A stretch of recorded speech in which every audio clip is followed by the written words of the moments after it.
Hey there, AmyK here, 50 at 50, number 25. And oh my goodness, do we have a super tough question.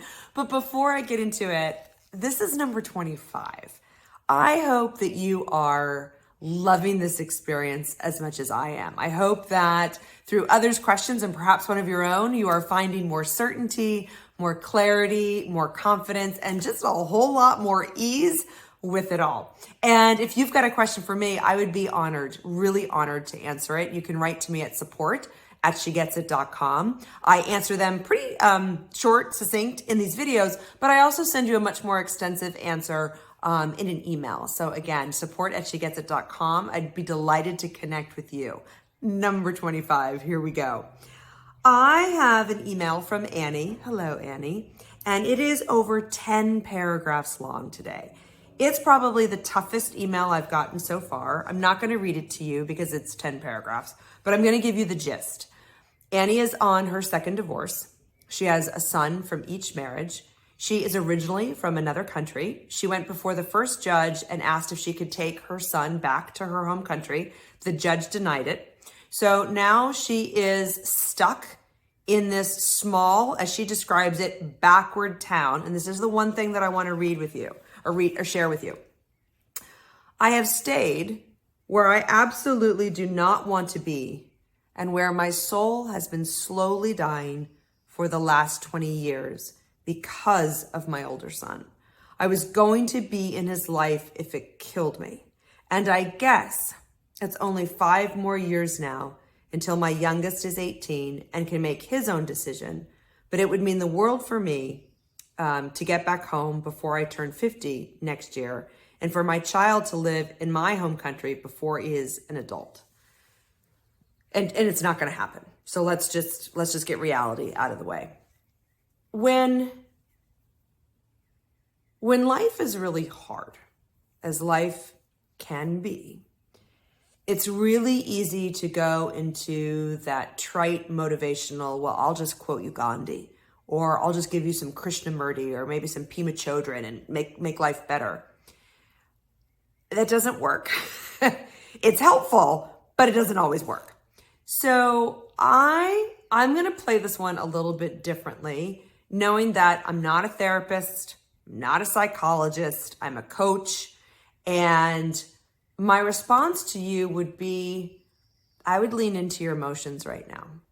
I would honor how angry, how frustrated, how disappointed you are, but lean into it. So the email goes on for so long that I'm sensing that you're caught in the anger, the frustration, the no solution. You're caught with arguing with reality.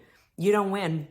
You don't win when you argue with reality. It's like trying to rationalize the irrational, to undo past events. Oh, if only I could go back. All that thinking just makes you crazier, and it makes you feel less powerful instead of more powerful.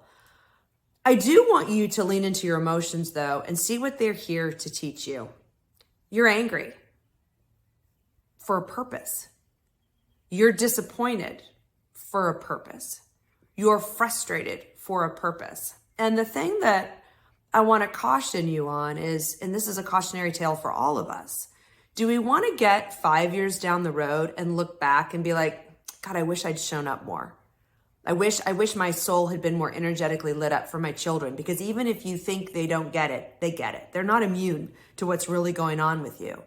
And it is impacting your relationship with them, whether you want to admit it or not, it is. But when you can choose to say, this is my one wild and precious life. Thank you, Mary Oliver. This is my one wild and precious life. So how am I going to choose to show up today? How am I going to channel my anger for good and feel good about it?